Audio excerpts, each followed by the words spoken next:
আসসালামু আলাইকুম রহমতুল্লাহ। আশা করি সবাই ভালো আছেন।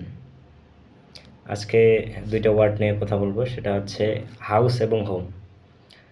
দুইটা ওয়ার্ড মনে শুনে মনে হচ্ছে যে একই, আসলে একই না বিষয়টা। একটা হচ্ছে হাউস আর একটা হচ্ছে হোম। আচ্ছা, হাউস যদি আমরা বলি, হাউস এক্ষেত্রেও এটা বিল্ডিং বোঝাচ্ছে বা বসবাসের জায়গা বোঝাচ্ছে। অন্যদিকে হোম যেটা, সেটাও একটা বিল্ডিং বোঝাচ্ছে এবং কি সেটাও একটা বসবাসের স্থান বোঝাচ্ছে। তবে এখানে মূল যে পার্থক্যটা, হাউস হচ্ছে কি শুধুমাত্র একটা স্থান বা একটা বিল্ডিং বোঝা যায়।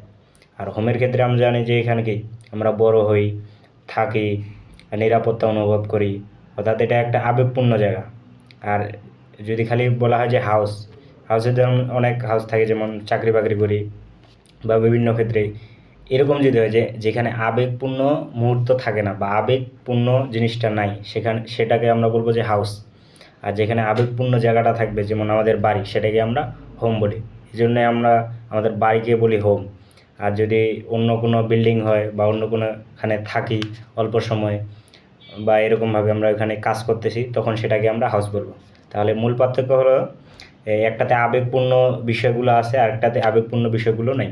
এটাই হচ্ছে মূল পার্থক্য। ধন্যবাদ সবাইকে।